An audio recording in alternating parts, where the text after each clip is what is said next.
Hey folks, how's it going? Here's our next project. This is a PS2 Model 25. The Model 25 is supposed to come with a Model M keyboard. I've got a couple and I'll use them on it eventually, but for now I've got this old Dell AT101. Now, this machine is an 8086 running at, I think, 8 megahertz. They also made a 286 and a 386 version later on. These original ones, the 8086s, were intended to compete with the all-in-one Macintoshes in the mid-80s. They're really kind of neat machines. There were a couple different models of this first generation of PS2 Model 25. There was a grayscale model and a color model. Now, you can differentiate between the two. So the color model has these colored dots here, and I apologize that my fingers are so filthy. I've been working on my pickup all morning, so I've got a little bit of dirt under them. Anyway, yeah, so the color models have these colored dots here, and the grayscale models do not. You can also tell by looking at this badge. This is a 8525-004, which is the color version. I think the grayscale version is the -001, but I wouldn't swear to it. This machine has no hard disk drive. It has a single double density 720K floppy drive. Let's see what happens when we turn it on. I'll put you guys back on the stand here. Well, no, I won't. It takes a little bit for the CRT to warm up. Here we're performing our RAM test. You can focus if you want to. So we have 512K of RAM here. We don't have a disk inserted in the drive, so it's going to complain at us there. I'm going to go ahead and hit F1. It's going to do a little bit of seeking down there. And then it drops into ROM Basic. So this isn't running off of disk, this is running off of ROM. So if you boot into your BASIC and write a program and then try to save it, it's going to fail. As if we save like foo.bas here. Alright. It doesn't even try to seek the floppy drive. It says that it saved it, but it hasn't. Alright. If we hit F3 and go to load it back, we get a device IO error. It doesn't even try to seek the floppy drive, so, you know, don't boot into your ROM Basic when you get one of these and write some huge program and then be disappointed that you can't save it. Let's pop a floppy disk in here and do the three-finger salute and see what happens. Alright, the floppy drive is seeking. The floppy drive is starting MS-DOS.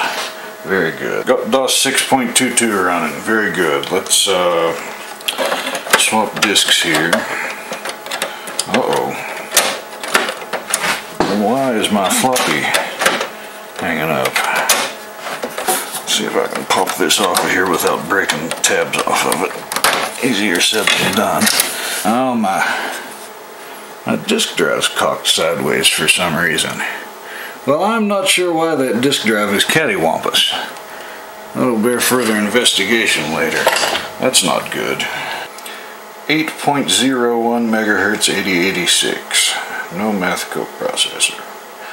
Don't really need a math coprocessor unless you're running spreadsheets and stuff anyway. And who in their right mind is going to do that on a machine like this these days?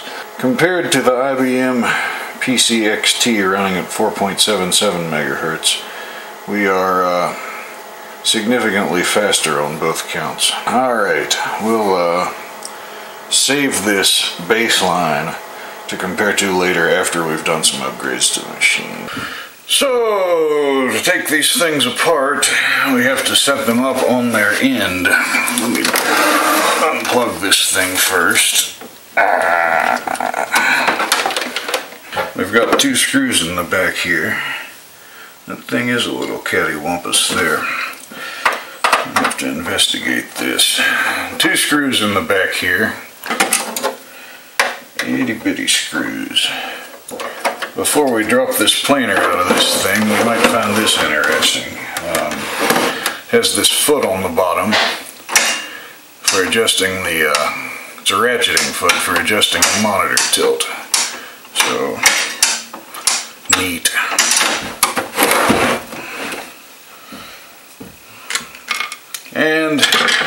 Once the screws are out, you can just pick up on this whole planer unit here, pull it up like that, and then it just drops down like so. We have a power cable right here that we can unplug.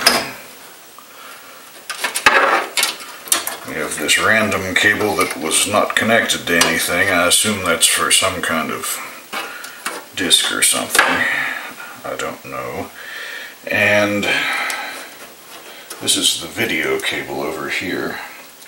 Now, these machines have MCGA graphics adapters built into the main board. Well, let me take this whole planer out of here and get rid of this upper unit, and then we'll look at it some more. Got a couple of clips down here in the front that you have to kind of squeeze together and pull out of these holes like that. And then the whole planer unit just comes out of the machine like so. Here is our system unit. It has a pair of 256K 30-pin SIMs installed.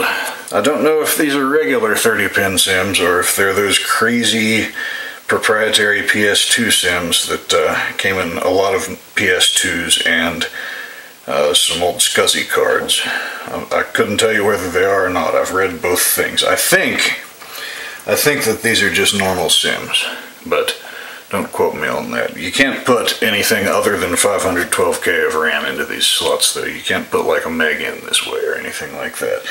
And another thing that makes the Model 25 different from a lot of the PS2 models is you can see here our two expansion slots are actually 8-bit ISA slots rather than MCA slots.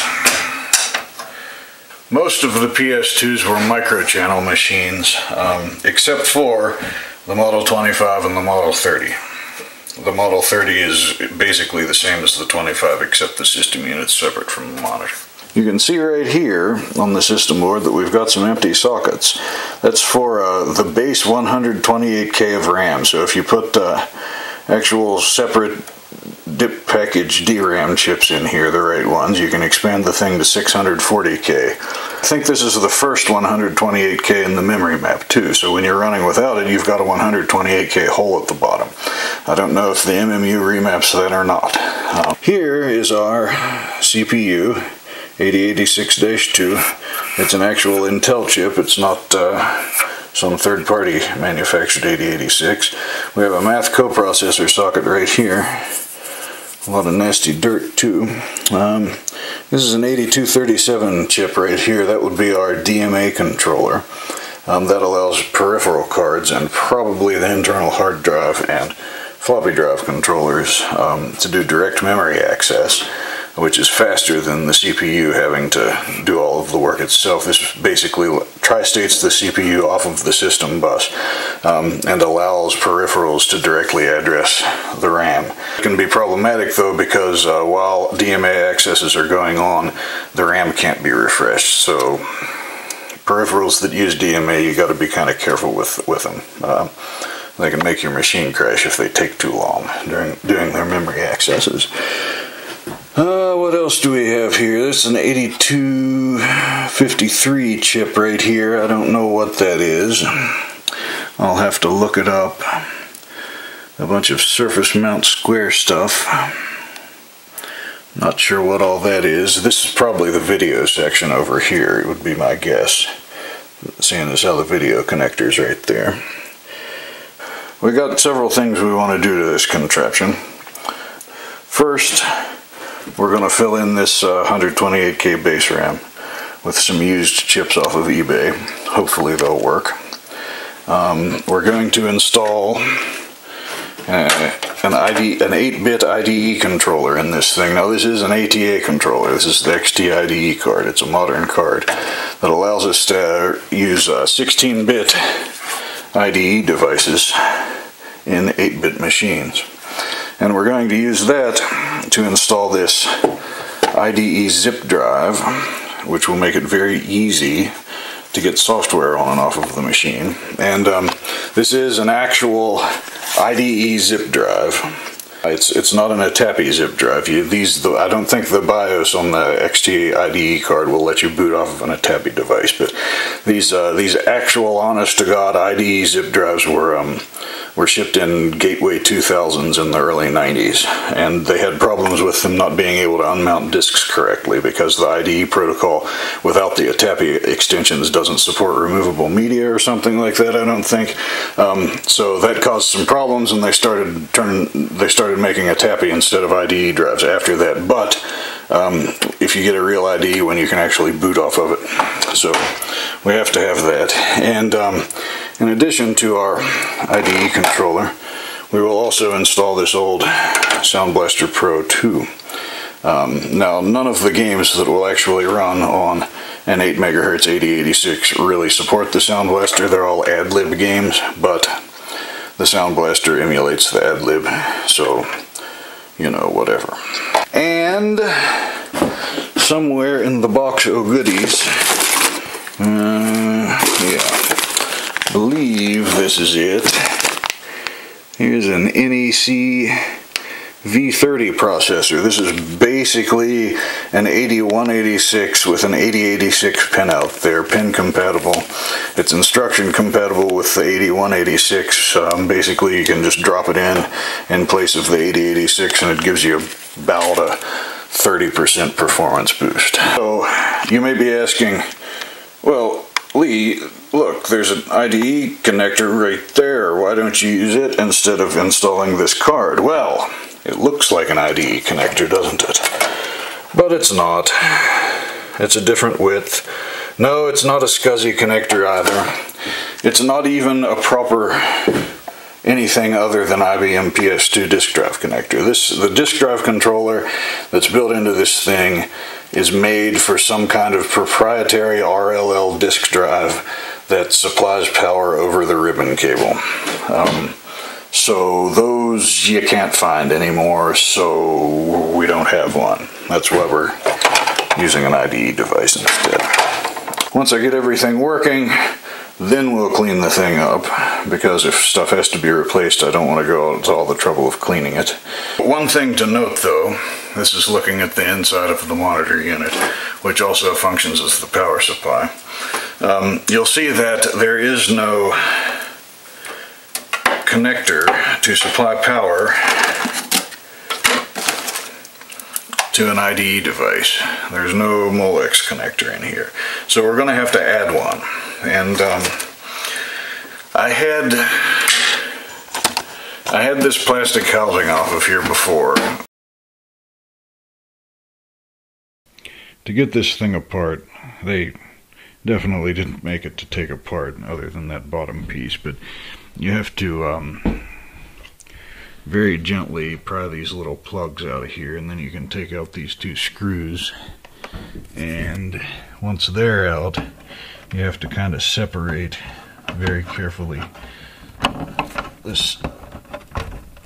sides here. I can't do it one-handed, but you can see that these kind of just fit together right here. You just kind of got to gently separate them, and then the whole thing lifts off of there. I was hoping to splice some standard Molex power cables into the power supply. That is, I don't mean splice, I was planning on soldering them on to the power supply board here, and then routing them out where the rest of the power lines come through. But as you can see, this whole board along the side here, at least part of it is the power supply, and that big bundle of wires there, the red and orange and yellow and black ones there, that's all of our lines that go out to the motherboard through that shield. And as you can see, there's zip tied on back in there,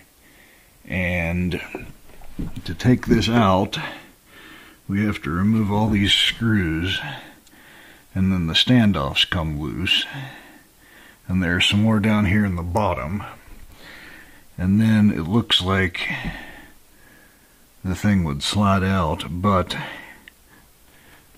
you know, that's That's way too much trouble to mess with unless I have to. I'm just going to splice into them in the bottom part, solder them and heat shrink them, and not mess around in here because these CRTs can have some extremely high voltages on the flyback capacitor. So, and in order to discharge it, you have to pry that suction cup off back in there, and I'd have to disassemble the whole freaking machine to do that, so not gonna mess with that. No, sir. I'm just gonna splice them in here and just try to do it neat. I know a lot of people that are watching this are probably cringing right now, but trust me, we'll do a decent job. This isn't gonna be any, wire nut and electrical tape bullshit, so don't worry.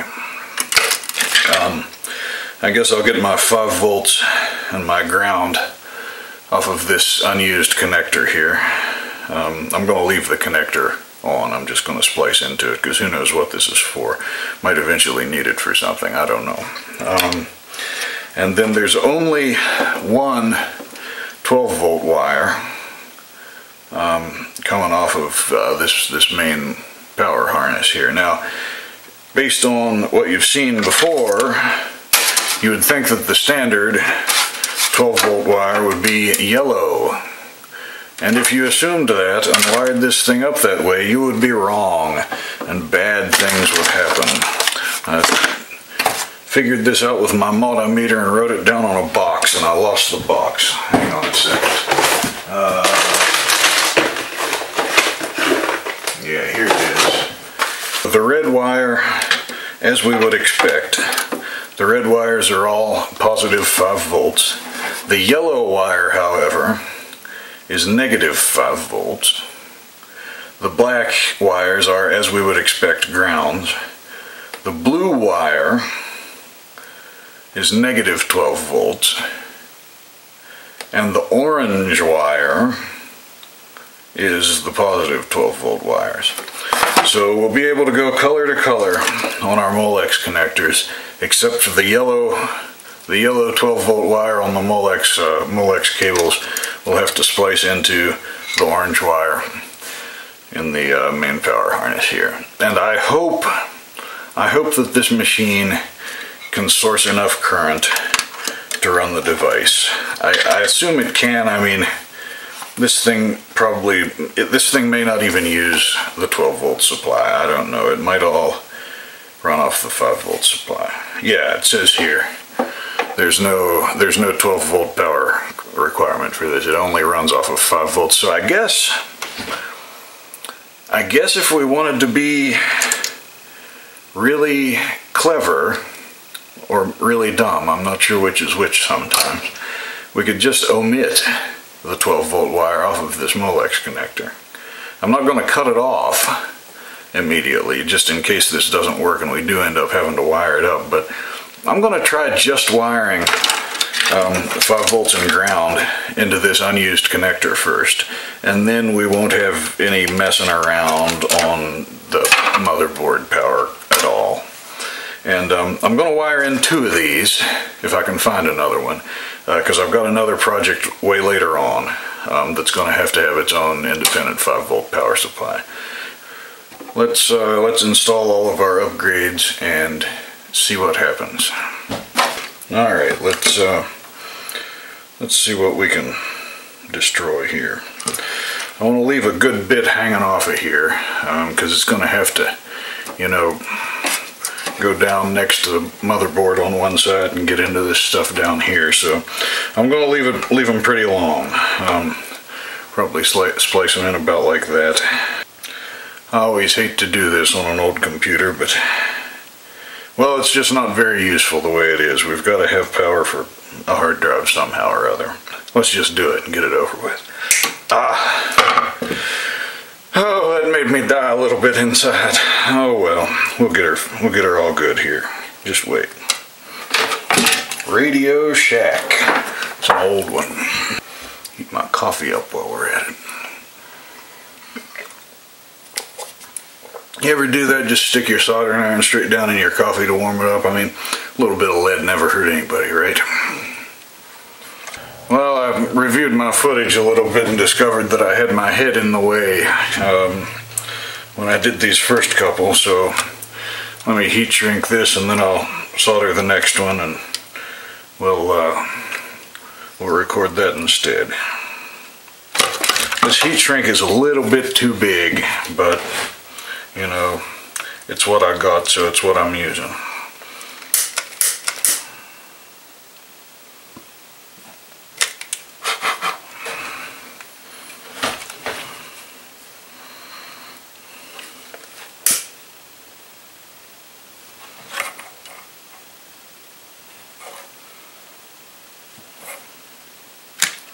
That'll do. Yeah. See, it doesn't quite squeeze down on the single wire there, but it's tight enough down here that I don't think it's going to go anywhere. So we're good, I think. Yeah. All right. So that's one of them, and I'll just wire tie this. I'll put a little piece of heat shrink over the end of this to keep it out of the way, and then I'll just wire tie this wire up with the rest of them, because it's not going to be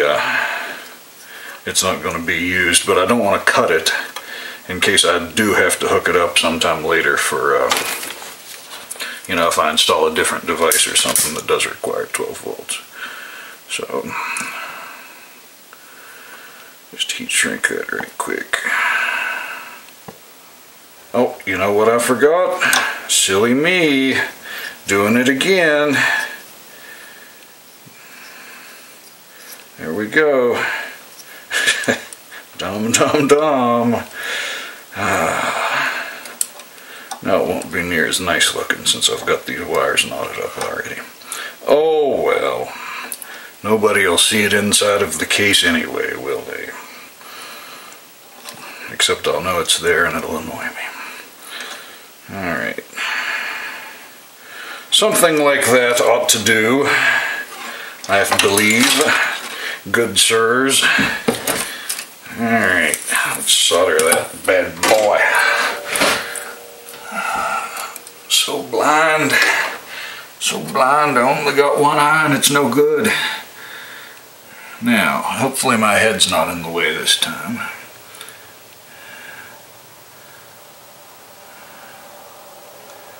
Now when we solder, we want to heat the work and then melt the solder on the work, in theory, rather than melting it on the soldering iron. But reality doesn't always correspond to theory perfectly. So we're going to just do her. Get her done, as they say. I've got to melt that good, get it on the bottom and the top and all around, all over the place. Turn that bad boy over. Get disentangled from myself. Stab stuff that I shouldn't with the soldering iron. Destroy our wonderful looking old computer. And then solder some more. Yeah, this is solder meant for like electronic components. It's really thin. It's all I've got at the moment, so it just takes a whole lot of it to solder stuff this big. But we'll get there. And I'll heat it up good, make sure it penetrates that wire like it ought to. And then at the very last minute I shake the excess off. And it looks nice. We'll inspect it here on both sides and make sure we've got plenty of solder penetration, which we do. Yeah, that one looks fine. Get our heat shrink over. Get our professional grade heat gun.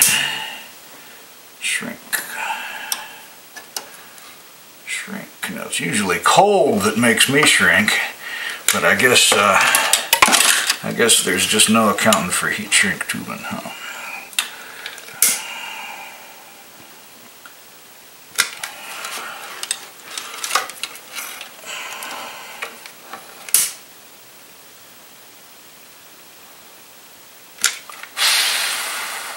Beautiful. Beautiful, I say. All right, that part of the project is done. On to the next. Well, back to the planer. I don't know if I can show you this on the camera or not, but it is bent way back in there. Alright, I think I've finally got the thing straightened out. I guess it has to have been like this and I just never noticed it when I had it open the first time. I mean, it would take some significant force to bend that. It wasn't something I did, I don't think. It must have been dropped at some point or something. I don't know. I'm just glad everything still works.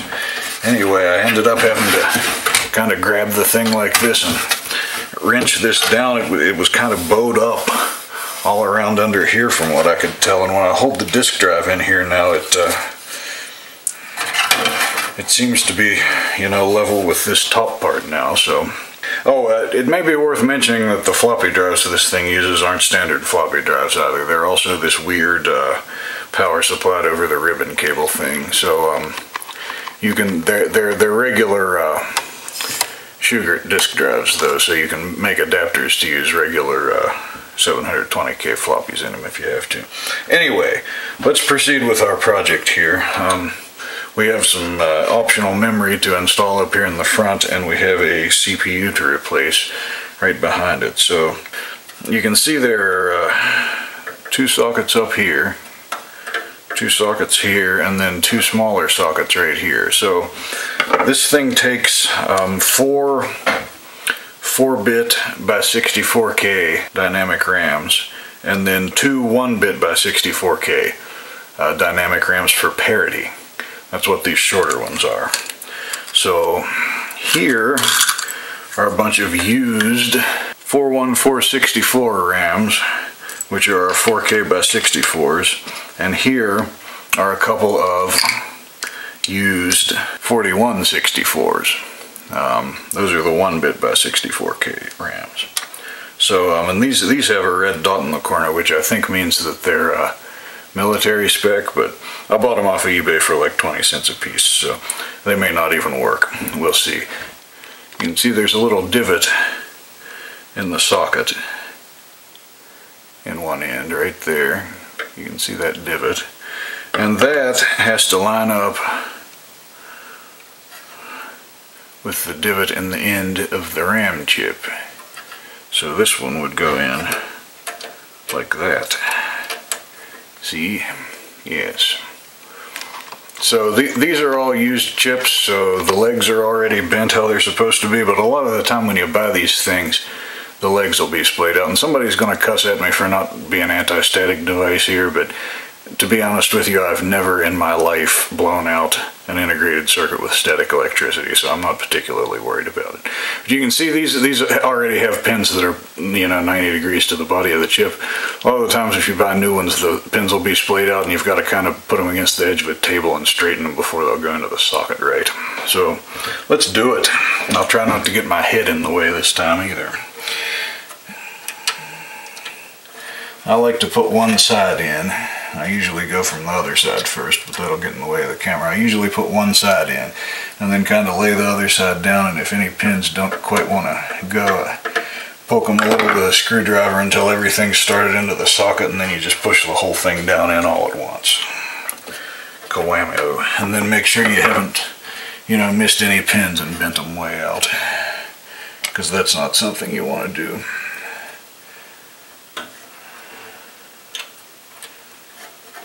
Make sure you don't put them in backwards. Divot's got to line up.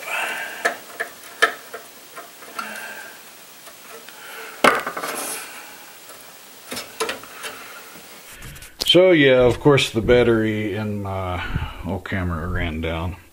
That thing's like 15 years old.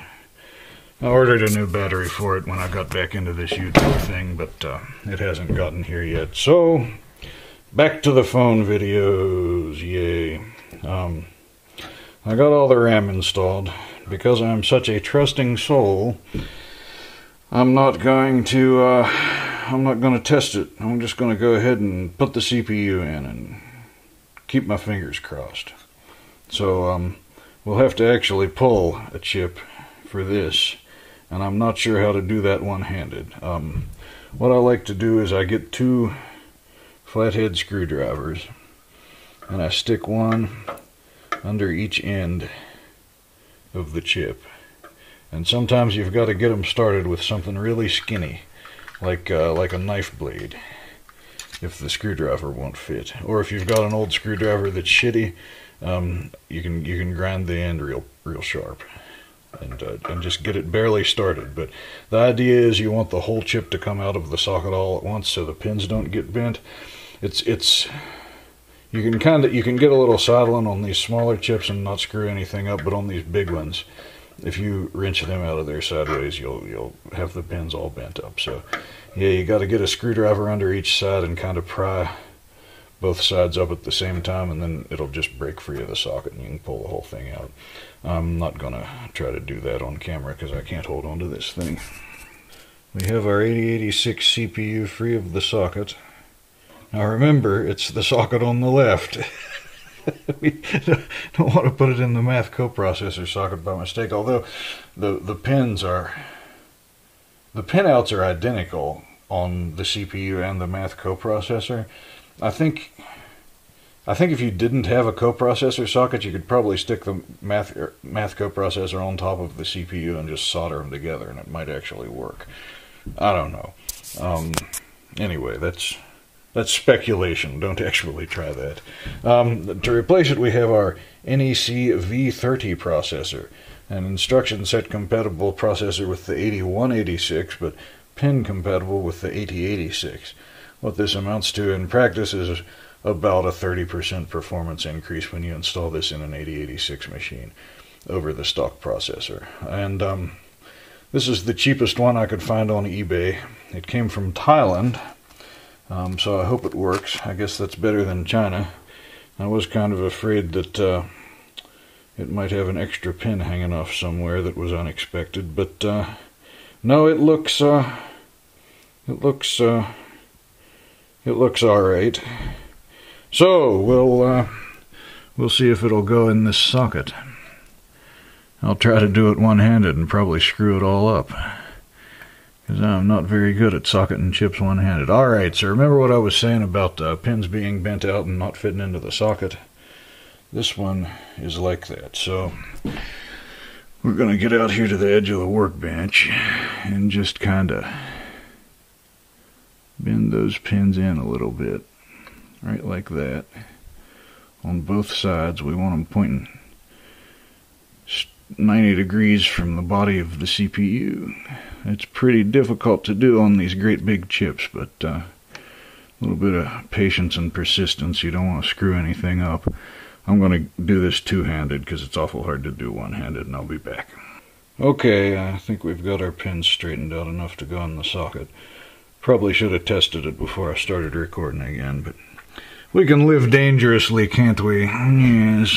Let's see if I can do this one-handed while holding on to a camera. Oh, Lord, I wish my battery hadn't run down. So I've got it in on the one side, and we just have to get all of those little pins started on the other side, and they're real close to starting. I just don't want any of them to bend out and miss the socket when I push the thing down. So I just go along and just get them all over that edge with the end of a screwdriver till it starts down into the socket. There it goes.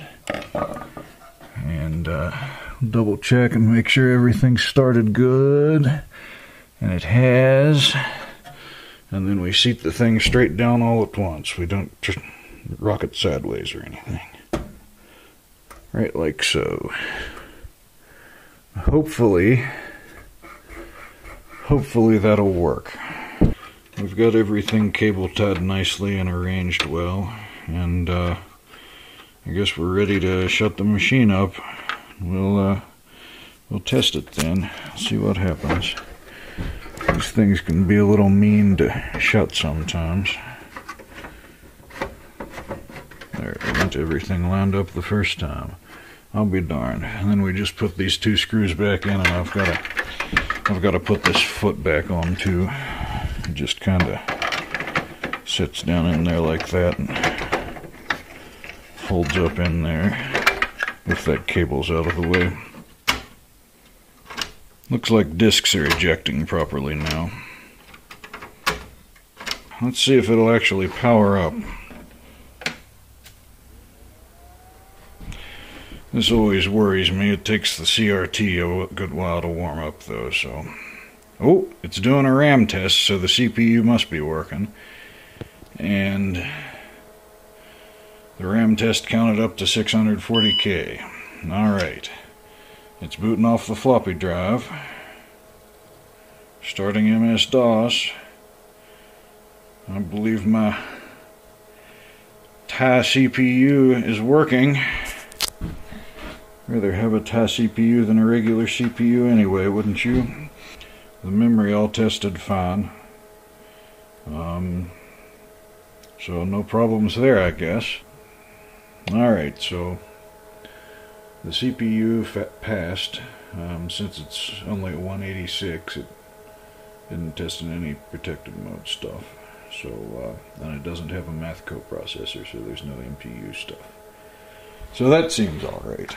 About 30% faster, 25 or 30% faster, so, you know, that's good. Sure. Alright, well, cool. Looks like everything's working so far. Next time we'll see if we can get that bad boy working. See you after a while.